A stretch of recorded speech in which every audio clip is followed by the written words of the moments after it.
ಸುಧೀಂದ್ರ ಅವರು ಇದ್ರು. ಸುಧೀಂದ್ರ ಅವರೇ, ನಿಮ್ಮ ಮಾತನ್ನ ನಾನು ಮೊಟಕುಗೊಳಿಸಿದೆ, ಯಾಕಂದ್ರೆ ಸಿಎಂ ಮಾತಾಡ್ತಾ ಇದ್ರು ಅಂತ ಹೇಳಿ. Please go head. ಹಾಗೆ ಒಳ್ಳೇದಾಯ್ತು, ಯಾಕಂದ್ರೆ ನಮ್ಮ ಮಾನ್ಯ ಮುಖ್ಯಮಂತ್ರಿಗಳು ಕೂಡ ಒಂದು ಒಳ್ಳೆ ಸಂದೇಶವನ್ನೇ ಕೊಟ್ಟರು. ನೋಡಿ, ಇವತ್ತು ಉಪಮುಖ್ಯಮಂತ್ರಿಗಳು ಬೆಂಗಳೂರು ಉಸ್ತುವಾರಿ ಸಚಿವರು ಇವತ್ತು ಹೊಸಪೇಟೆನಲ್ಲಿದ್ದರು. ಅವ್ರು ಆ್ಯಕ್ಚುಲಿ ಇವತ್ತು ಬರೋ ಅಂತ ಇದೇ ಇರಲಿಲ್ಲ. ಅಂದರೆ ನಾನು ಹೇಳೋದು, ಒಂದು ಸರ್ಕಾರದ ಸೀರಿಯಸ್ನೆಸ್ ನೀವು ನೋಡಲಿಕ್ಕೆ ಅವರು ಹಠಾತ್ನೆ ಇದರದ್ದೊಂದು ಕೆಲವು ಪ್ರದೇಶಗಳಿಗೆ ವಿಸಿಟ್ ಮಾಡಲಿಕ್ಕೋಸ್ಕರ ವಾಪಸ್ ಬಂದು ಇಬ್ಬರು ಚೀಫ್ ಮಿನಿಸ್ಟ್ರು ಮತ್ತು ಡೆಪ್ಯೂಟಿ ಚೀಫ್ ಮಿನಿಸ್ಟರ್ ಇಬ್ಬರು ನಮ್ಮ ವಾರ್ ರೂಮ್ನಲ್ಲಿ ಕೂತ್ಕೊಂಡು ಯಾವ ರೀತಿ ಒಂದು ತತ್ಪರವಾಗಿ, ಅಂದರೆ ಇಮಿಡಿಯೇಟ್ ಏನು ಪರಿಹಾರ ಮಾಡ್ಬೋದು ಮತ್ತು ಇಮಿಡಿಯೇಟ್ ಏನು ಕ್ರಮಗಳು ಕೈಗೊಳ್ಬೋದು ಅಂತಕ್ಕಂಥದ್ದನ್ನ ಮುಖ್ಯಮಂತ್ರಿಗಳು ಉಪಮುಖ್ಯಮಂತ್ರಿ ಇಬ್ಬರು ಕೂತ್ಕೊಂಡು BBMP ವಾರ್ ರೂಮಲ್ಲಿ ಮಾಡ್ತಾರೆ. That it self gives A very good message. ಎಷ್ಟು ಸೀರಿಯಸ್ ಆಗಿದ್ದಾರೆ ಅವರು ಈ ಇಶ್ಯೂಸ್ ಬಗ್ಗೆ, ಮತ್ತು ಎಷ್ಟು ಗಂಭೀರವಾಗಿ ಇದೆಲ್ಲ ಒಂದು ಏನು ಜನರ ಅವಾಂತರ ಆಗ್ತಾ ಇದೆ ಅನ್ನೋದ್ರ ಬಗ್ಗೆ ತಗೊಂಡಿದ್ದಾರೆ ಅಂತ. ಆದರೆ ಏನು ನೀವು ಇನ್ನೊಂದು ಪ್ರಶ್ನೆ ಕೇಳಿದ್ರೆ ಆಗ್ಲೇ ಸಿದ್ದೂರ ಅವ್ರಿಗೆ, ಏನು ಈ ತರ ಶಾಶ್ವತ ಪರಿಹಾರ ಹೆಂಗೆ ಅಂದ್ರೆ, ಒಂದೇ ಹೇಳ್ತೀನಿ, ಅದನ್ನ BJP ಅವರು ಒಪ್ಕೋಬೇಕು, ಯಾರು ಒಪ್ಕೋಬೇಕು. ಇವತ್ತು ರಾಜಕೀಯವಾಗಿ ಅವ್ರು ಏನೇ ಮಾತಾಡಬಹುದು, ಆದ್ರೆ ಒಂದು ಅವ್ರ ಪೀರಿಯಡ್ ಅಲ್ಲಿರ್ಬೋದು, ಹಿಂದಿನ ಪೀರಿಯಡ್, ಇದಕ್ಕೆ ಪರಿಹಾರ ಒತ್ತುವರಿ ತೆರವು ಅಥವಾ ರಾಜಕಾಲುವೆ ಮಾಡ್ತಕ್ಕಂಥ ತೆರವು, ಇದು ಒಬ್ರು ಮಾಡಿರ್ತಕ್ಕಂಥದ್ದು ಅಥವಾ ಇಲ್ಲ ಆಗೋಯ್ತು ಈಗ ಲಾಸ್ಟ್ 2 ಆ ರೀತಿ ಯಾವುದೇ ರೀತಿ ಸಮಸ್ಯೆ ಅಲ್ಲ. ಇದು ದೀರ್ಘಕಾಲಿಕವಾಗಿ ಎಲ್ಲರೂ ಕೂತ್ಕೊಂಡು ಒಂದು ಬಹಳ ದೊಡ್ಡ ರೀತಿಯಲ್ಲಿ ಡೆಫಿನೆಟ್ ಆಕ್ಷನ್ ಪ್ಲಾನ್ ಅಂತ ಏನು ತಗೋಬೇಕು ಅದನ್ನು ಮಾಡ್ತಕ್ಕಂಥ ಕೆಲಸ. ಅವ್ರು ಬಂದಾಗ ಅವ್ರು ಒಂಥರ ರಾಜಕೀಯ ಮಾಡೋದು, ಇದ್ರ ಈಗ ಸ್ಟೇಟ್ಮೆಂಟ್ ಕೊಡೋದು ಏನ್ ಗೊತ್ತಾ, ನಾನು ಹೇಳೋದು, ಈಗ ನೀವು ರಾಜಕೀಯದವ್ರು ಏನಾದ್ರು ಮಾತಾಡಿ, ನಾನು ಹೇಳೋದೇನ್ ಗೊತ್ತಾ, ನೀವು BJP ಅವರಾದ್ರೂ ಕೂತ್ಕೊಳ್ಳಿ, ಕಾಂಗ್ರೆಸ್ ಅವರಾದ್ರೂ ಕೂತ್ಕೊಳ್ಳಿ, JDS ನವ್ರನ್ನಾದ್ರೂ ಕೂರಿಸ್ಕೊಳ್ಳಿ, ಅದು ನಮ್ಗೆ ಅವಶ್ಯಕತೆ ಇಲ್ಲ. ನೀವು ಯಾರಾದ್ರೂ ಕೂತ್ಕೊಳ್ಳಿ, ಸೊಲ್ಯೂಷನ್ ಕೊಡಿ ಅಷ್ಟೇ. ಬೆಂಗಳೂರಲ್ಲಿ ಎಲ್ಲರೂ ಬದುಕ್ತಾ ಇದೀವಿ, ಎಲ್ಲಾ ಪಕ್ಷದವರು ಬದುಕ್ತಿದ್ದೀರಲ್ವಾ, ಎಲ್ಲರೂ ಸೇರ್ಕೊಂಡು ಕೂತ್ಕೊಂಡು ಎಲ್ಲ ಅವ್ರ ಸರ್ಕಾರ ಬರುವಂತ ಸಮಯದಲ್ಲಿ ಎಲ್ಲರೂ ಓಟ್ ತಗೊಂಡಿದ್ದೀರಿ, ಎಲ್ಲರೂ ಕೂತ್ಕೊಂಡು ಸೊಲ್ಯೂಷನ್ ಕೊಡಿ ಅಪ್ಪ.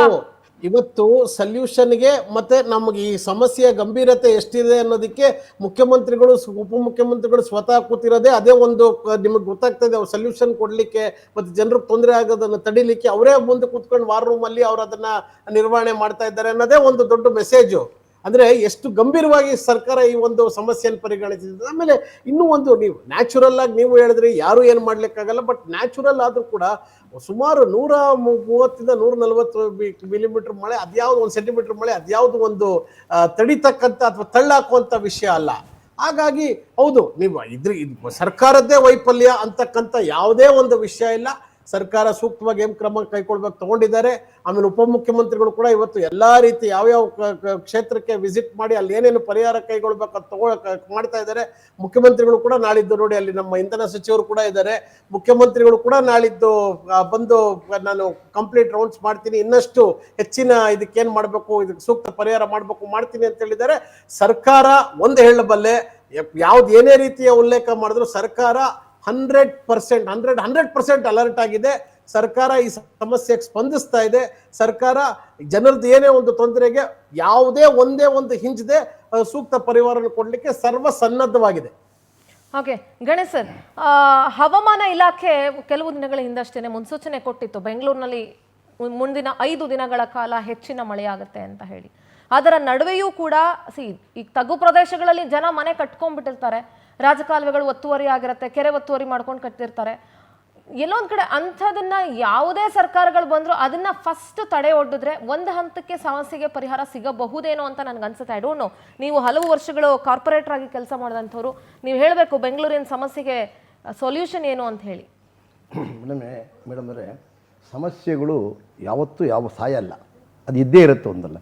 ಆದರೆ ರಾಜ್ಯ ಸರ್ಕಾರದ ನಿರ್ಲಕ್ಷ್ಯತನ ಅಥವಾ ಬೆಂಗಳೂರು ಉಸ್ತುವಾರಿ ಮಂತ್ರಿಗಳ ಒಂದು ಉದಾಸೀನ ಧೋರಣೆ.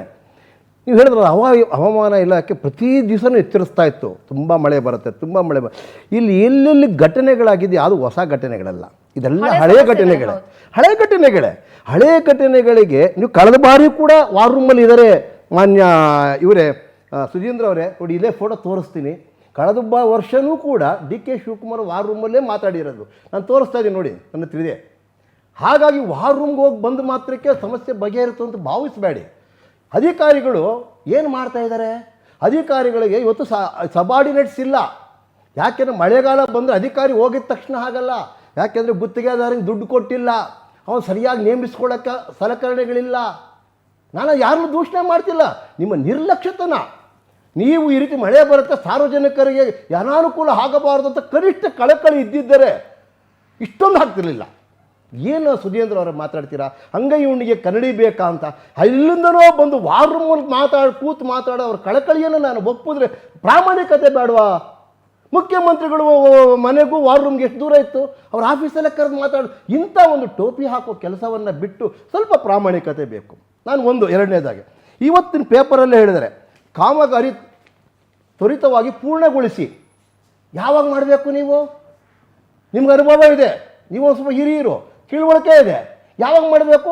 ಆಗುತ್ತೆ ಹೋಗುತ್ತೆ, ಟ್ರೈನ್ ಬರ್ತಾ ಇದೆ. This is not the way. ನಮಗೆ ಎಲ್ಲದಕ್ಕಿಂತ ಹೆಚ್ಚಾಗಿ ಹವಾಮಾನ ಇಲಾಖೆ ಇದೆ.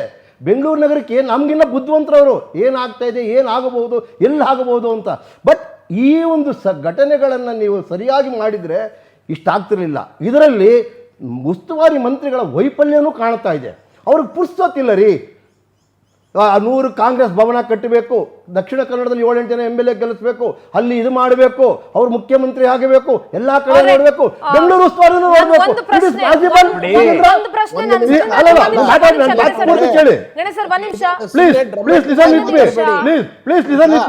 ಬೆಂಗಳೂರು ಅನ್ನೋದು ಇವತ್ತು ವಿಶ್ವದಲ್ಲೇನೆ ನೀವು ಆಡ್ದಂತ ಮಾತುಗಳನ್ನ ಒಂದ್ಸತಿ ನೆನೆಸ್ಕೊಳ್ಳಿ. ಎದೆ ಉರಿಯಲ್ಲ, ಎದೆ ನಿಮ್ಗೆ ನೋವಾಗಲ್ವಾ? ನೀವು ಮಾತಾಡಿದಾಗ ಮಾತ್ರ ಶ್ರೇಷ್ಠ ಮಾತುಗಳು. ಸ್ವಾಮಿ ಒಂದ್ ನಿಮಿಷ ಕೇಳಿ, ನಾನು ಮಾತಾಡಿಲ್ಲ. ಗಣೇಶ್ ಸರ್ ಒಂದ್ ನಿಮಿಷ ನನ್ನೊಂದು ಪ್ರಶ್ನೆ ಇದೆ, ಒಂದ್ ನಿಮಿಷ ಪ್ಲೀಸ್. ಸಾರ್ವಜನಿಕರ ಬಗ್ಗೆ ಚೆಲ್ಲಾಟ ಆಡ್ತೀರಾ ನೀವು, ಇವಾಗ ಬಂದು ಕೂತ್ಕೊಂಡು ಆಟ ಆಡ್ತೀರಾ? Allow me to speak please. Sudhindra ಅವರೇ, ನಂದು ಮತ್ತೊಂದು ಪ್ರಶ್ನೆ ಇದೆ. ನಂದು ಒಂದು ಪ್ರಶ್ನೆ ಇದೆ. ಸದ್ಯಕ್ಕೆ ನಿಮ್ ಸರ್ಕಾರ ಇರೋದ್ರಿಂದ ನಾನು ನಿಮ್ಮನ್ನ ಕೇಳ್ತಾ ಇದ್ದೀನಿ. ಬಿಜೆಪಿ ಸರ್ಕಾರ ಇದ್ದಿದ್ರೆ ಅವ್ರಿಗೆ ಸರಿಯಾಗಿ ಕೇಳ್ತಾ ಇದ್ದೆ ನಾನು.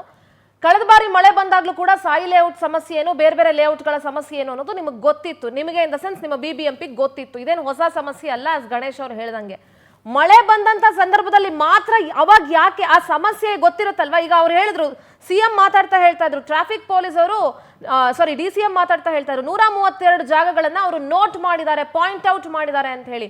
ಆ ಜಾಗ ಪ್ರತಿ ಸಲ ಪಾಯಿಂಟ್ ಔಟ್ ಮಾಡ್ತೀರಿ, ಪ್ರತಿ ಸಲ ಇಂತಿಂತ ಜಾಗದಲ್ಲಿ ನೀರು ಹೋಗಕ್ ಸಮಸ್ಯೆ ಆಗಿದೆ, ನೀರು ನಿಂತ್ಕೊಳ್ತಿದೆ ಅಂತ ಪಾಯಿಂಟ್ ಔಟ್ ಮಾಡ್ತೀರಿ, ಗುರ್ತಿಡ್ತೀರಿ, ಎಲ್ಲ ಮಾಡ್ತೀರಿ.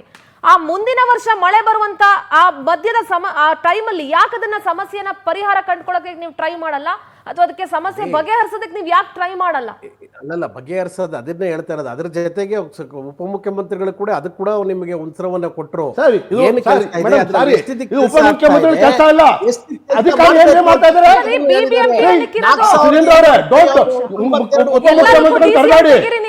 ಅವರೊಬ್ಬ ಮಂತ್ರಿಗಳು ನೀವು ಅವ್ರು ತರಬೇಡಿ, ದಯವಿಟ್ಟು ನಿಮ್ಮ ಅಧಿಕಾರದ ಮೇಲೆ ಹಿಡಿತಾ ಇಲ್ಲ ಅಂತ ಒಪ್ಕೊಳ್ಳಿ. Try to understand. You don't have a grip on the administration. ಕಟ್ಟಕ್ ಬಿಲ್ ಇಲ್ಲ ಅಂದ್ರಲ್ಲ, ಅಧಿಕಾರಿಗಳನ್ನ ಹಿಡಿತಾ ಯಾಕಪ್ಪ? ಮುಖ್ಯಮಂತ್ರಿಗಳು ಕೆಲಸ ಜಾಸ್ತಿ ಇದೆ, ಅವ್ರನ್ನ ಒಪ್ತೀನಿ. ಎಲ್ಲಾ ಕಡೆಗೂ ಅವರು ಕ್ರಿಯಾಶೀಲ ವ್ಯಕ್ತಿ, ಅಧಿಕಾರಿಗಳನ್ನ ಹಿಡಿತಾ ಇಟ್ಕೊಳಕ್ಕಾಗಲ್ಲ, ಏನಾಗಿದೆ ನೋಡಕ್ಕಾಗಲ್ಲ. ಸುಧೀಂದ್ರ ಅವರೇ, you are a gentleman, don't talk like this. ದುಡ್ಡಿಲ್ಲ ಅಂತ ನಿಮ್ಮ ಹತ್ರ ದುಡ್ಡಿತ್ತು ತಾನೆ, ನಿಮ್ದು ಎಲ್ಲ ಡಬಲ್ ನಮ್ಮನ್ನ ಹೋಲ್ಸ್ಬೇಡಿ, ನಮ್ಮನ್ನ ತಾನ ಮಾಡಬೇಡಿ. ನಿಮ್ದು ಹೇಳಿ, ನಿಮ್ ಕೈ ನೋಡ್ಕೊಳ್ಳಿ, ನಮ್ ಬೆನ್ ನೋಡಕ್ ಬರಬೇಡಿ. ಇವತ್ತು ನಿಮ್ ಮಕ ನೋಡ್ಕೊಳ್ಳಿ. ಒಂದ್ ನಿಮಿಷ, ನೀವು ಸರ್ಕಾರ ಹೋಗ್ಬೇಕಾದ್ರೆ ಉಪಮುಖ್ಯಮಂತ್ರಿಗಳು ಯಾಕೆ ಬರ್ಬೇಕು? ಅಧಿಕಾರಿಗಳು ಏನ್ ಮಾಡ್ತಾವ್ರೆ? ಇವತ್ತು ಪ್ರೆಸ್ ಕಾನ್ಫರೆನ್ಸ್ ಅಲ್ಲೂ ಕೂಡ ಸರಿಯಾದ ಮಾಹಿತಿ ಇರೋದು. ಅಧಿಕಾರಿಗಳು ಹೇಳುತ್ತೆ, ನೀವು ಹೇಳಿದ್ರೆ ಅಷ್ಟೇನೆ. ಅಧಿಕಾರಿಗಳು ಹೇಳುತ್ತೆ, ನೀವು ಹೇಳಿದ್ರೆ ಅಷ್ಟೇ. ನಿಮ್ಮ ಸ್ವಂತವಾಗಿ ಏನ್ ಹೇಳಿದ್ರೆ? ಏನು ಹೇಳಿಲ್ಲ. ಅಧಿಕಾರಿಗಳಿಂದ ನಿಂತ್ಕೊಂಡು ಫೀಡ್ಬ್ಯಾಕ್ ಮಾಡಿದ್ರೆ ನೀವು ಅದನ್ನ ಹೇಳಿದ್ರಿ. ಪ್ರೆಸ್ ಕಾನ್ಫರೆನ್ಸ್ ಇಂಥ ಸಂದರ್ಭದಲ್ಲಿ ಒಂದು ಸರ್ಕಾರ ರೀತಿ. ಒಂದ್ ನಿಮಿಷ ಗಣೇಶ್ ಪ್ಲೀಸ್. ಸುಧೀಂದ್ರ ಅವರೇ ಪ್ಲೀಸ್, ನನಗೆ ಕಿರ್ಚಾಡಕ್ಕಲ್ಲ, ನನಗೆ ನೀವು ಜನಕ್ಕೆಲ್ಲ ಏನು ಇದ್ ಮಾಡ್ಲಿಲ್ವಲ್ಲ, ಎಷ್ಟು ಉಳಿಸೋಗಿದ್ರಿ? ಯಾಕೆ ಉಳಿಸಿದ್ರಿ? ದುಡ್ಡಿದ್ ಸರ್ಕಾರ ತಾನೇ ನಿಮ್ದು, ಡಬಲ್ ಇಂಜಿನ್ ಸರ್ಕಾರ. ಸುಧೀಂದ್ರ ಅವರೇ ಒಂದ್ ನಿಮಿಷ ಕೇಳಿಸ್ಕೊಳ್ಳಿ. ಸುಧೀಂದ್ರ ಅವರೇ, ಇಲ್ಲ ಜಗಳ ಮಾತಾಡ್ದೆ, ನಿಮ್ಗೇನೋ ಮಾತಾಡ್ತೀರಿ, ನೋಡ್ಕೊಳ್ರಿ. ನಮ್ದು ಯಾಕೆ ನೋಡ್ತೀರಾ? ಪ್ಲೀಸ್ ನಿಮ್ಮದ್ ನೀವು ನೋಡ್ಕೊಳ್ರಿ. ನಾವೆಲ್ಲೋ ಇದೀವಿ, ನಾನೇನು ಮಾತಾಡ್ತೀನಿ? ಒಂದ್ ನಿಮಿಷ ಸರ್, ನಾನು ತಪ್ಪು ಹೇಳಿ. ಸುಧೀಂದ್ರ ಅವರೇ, ನನಗೆ ಡಬಲ್ ಇಂಜಿನ್ ಸರ್ಕಾರ ಅಂತ ಹೇಳಿದವ್ರಿಗೆ ಕೈಲಾಗ್ದವ್ರು ಮೈ. ಸುಧೀಂದ್ರ ಅವರೇ ಪ್ಲೀಸ್ ಲಿಸನ್ ಟು ಮೀ. ಒಂದ್ ನಿಮಿಷ ಕೇಳಿಸ್ಕೊಳ್ಳಿ, ಯಾಕೆ ಕೊಡ್ಲಿಲ್ಲ? ಕೇಳಿಸ್ಕೊಳ್ಳಿ, ಒಂದ್ ನಿಮಿಷ ಕೇಳಿಸ್ಕೊಳ್ಳಿ. ಯಾಕೆ ಕೊಡ್ಲಿಲ್ಲ ನಿಮ್ಮ ಅವಧಿಲಿ? ಅದಕ್ಕೆ ಉತ್ತರ ಕೊಡಿ. ಕೇಳಿಸ್ಕೊಳ್ಳಿ ಸರ್, ಕೇಳಿಸ್ಕೊಳ್ಳಿ ಸುಧೀಂದ್ರ ಅವರೇ, ಕೇಳಿಸ್ಕೊಳ್ಳಿ. ಕರೆಕ್ಟ್ ಆಗಿ ಅಂಕಿ ಅಂಶಗಳು ಹೇಳಿದ್ರೆ ನಿಮ್ಮ ಸರ್ಕಾರದಲ್ಲಿ ಚೀಮಾರಿ ಆಗ್ತಕ್ಕಂತ ಕೆಲಸದಲ್ಲಿ ಬೆಂಗಳೂರು ಸ್ಥಿತಿನ ಬಿಟ್ಟೋಗಿ. ಸುಧೀಂದ್ರ ಅವರೇ ಒಂದ್ ನಿಮಿಷ ಕೇಳಿಸ್ಕೊಳ್ಳಿ, ಲಿಸನ್ ಟು ಮೀ. ಇದ್ರದ್ದು ಮಾಡಿರ್ತಕ್ಕಂತ ಕೆಲಸ ಹೇಳಿ ನೀವು. ಕೇಳಿಸ್ಕೊಳ್ಳಿ, ಒಂದ್ ನಿಮಿಷ ಸರ್, ಕೇಳಿಸ್ಕೊಳ್ಳಿ. ಇಲ್ಲಿ ನಾನು ನಿಮ್ ಜೊತೆ ಆಗ್ಲಿ ಗಣೇಶ್ ಅವ್ರ ಜೊತೆ ಆಗ್ಲಿ ಜಗಳ ಆಡಕ್ಕೆ ನಾನು ಬಂದಿಲ್ಲ, ಖಂಡಿತವಾಗ್ಲೂ ಇಲ್ಲ. ಒಂದ್ ನಿಮಿಷ ಕೇಳಿಸ್ಕೊಳ್ಳಿ. ಹಿಂದಿನ ಸರ್ಕಾರ ಏನ್ ಮಾಡಿತ್ತು ನೀವು ಲೆಕ್ಕ ಕೊಡಿ ಅಂತ ಕೇಳೋದು ನೀವು ಎಲ್ಲಾದ್ರೂ ನಿಮ್ಮ ಸೆಷನ್ಗಳು ನಡೆಯುತ್ತಲ್ಲ, ನೀವು ಅಲ್ಲಿ ಕೇಳ್ಕೊಳ್ಳಿ. ಅದಕ್ಕೆ ನಿಮ್ಗೆ ನಿಮ್ಗೂ ಅವಕಾಶ ಇದೆ, ಅವ್ರಿಗೂ ಅವಕಾಶ ಇದೆ. But this is not the stage for that. Kindly please ಒಂದು ನಿಮಿಷ, ಲೆಟ್ ಮಿ ಫಿನಿಶ್ ಸುಧೀಂದ್ರ ಅವರೇ. ನಾನ್ ಕೇಳ್ತಾ ಇರೋದು, ಎಲ್ಲದಕ್ಕೂ ಸಿಎಂಎ ಬಂದ್ ನಿಂತ್ಕೋಬೇಕು ಅಂದ್ರೆ ಆಗಲ್ಲ, ಎಲ್ಲದಕ್ಕೂ ಡಿಸಿಎಂಎ ಬರ್ಬೇಕು ಅಂದ್ರೆ ಆಗಲ್ಲ, ಇಂಧನ ಇಲಾಖೆಯಲ್ಲಿ ಏನೋ ಆಯ್ತು ಎಲ್ಲದಕ್ಕೂ ಜಾರ್ಜೆ ಬರ್ಬೇಕು ಅಂದ್ರೆ ಆಗೋದಿಲ್ಲ. ಅಧಿಕಾರಿಗಳು ಏನಕ್ಕಿದ್ದಾರೆ? ಅಡ್ಮಿನಿಸ್ಟ್ರೇಟಿವ್ ಆಫೀಸರ್ ಏನಕ್ಕೆ, ಕಮಿಷನರ್ ಏನಕ್ಕೆ, ಜಾಯಿಂಟ್ ಕಮಿಷನರ್ ಏನಕ್ಕೆ, ರೀಜನಲ್ ಕಮಿಷನರ್ಗಳು ಏನಕ್ಕಿರೋದು? ಏನ್ ಕತ್ತೆ ಕಾಯಕ್ಕಿದಾರ ಎಲ್ರೂ? ನೋಡಿ, ನಾನು ನನ್ನ ಪ್ರಾರಂಭದಲ್ಲಿ ಹೇಳಿದಾಗ ನಾನು ರಾಜಕೀಯವಾಗಿ ಇದನ್ನ ಹೇಳಲಿಲ್ಲ. ನಾನು ಕರೆಕ್ಟ್ ಸಮಸ್ಯೆ ಏನು, ಎಲ್ಲಿ ಕೆಲಸ ನಡೀತಾ ಇದ್ದೇನೆ ಅಂತ ಹೇಳಿದೆ. ಇದನ್ನ ರಾಜಕೀಯವಾಗಿ ಸರ್ಕಾರ ಬಹುತೇಕ ಅಧಿಕಾರಿಗಳು ಯಾರು ಕೂಡ ಅವ್ರವ್ರ ಇಲಾಖೆ ಕಂಟ್ರೋಲ್ ಅಲ್ಲಿ ಇಲ್ಲ. ಯಾವ ಇಲಾಖೆ ಕಂಟ್ರೋಲ್ ಇಲ್ಲದೆ ಇದ್ರೆ ಇಷ್ಟು ಅವ್ರು ಏನು ಇವಾಗ ಕೆಲಸ ಮಾಡೋ ಇಚ್ಛಾಶಕ್ತಿ ಇಲ್ಲ. ನಾನು ಹಂಗಾರೆ ತಪ್ಪು ಹೇಳಿದ್ರೆ ಹಂಗಾರೆ ಅವ್ರಿಗೆ ಕೆಲಸ ಮಾಡೋ ಇಚ್ಛಾಶಕ್ತಿ ಇಲ್ಲ ಅಷ್ಟೇ. ಈಗ ಮುಖ್ಯಮಂತ್ರಿಗಳು ಇಷ್ಟು ಕೆಲಸ ಮಾಡಿದೀವಿ, 133 ಪಾಯಿಂಟ್ ಅಲ್ಲಿ 48 ಪಾಯಿಂಟ್ ಅಷ್ಟೇ ಪೆಂಡಿಂಗ್. ಬೆಂಗಳೂರು ಮಳೆ ನೋಡಕ್ಕೂ ಮುಖ್ಯಮಂತ್ರಿ ಬರ್ಬೇಕಾ? ಬೆಂಗಳೂರು ಮಳೆ ಏನಾಗಿದೆ ಮುಖ್ಯಮಂತ್ರಿ ಬರ್ಬೇಕಾ? ಸ್ಟಾಫ್ ಇಲ್ವಾ? ಏನ್ ಮಾತಾಡ್ತಾರೆ ಸುಧೀಂದ್ರ ಅವರೇ?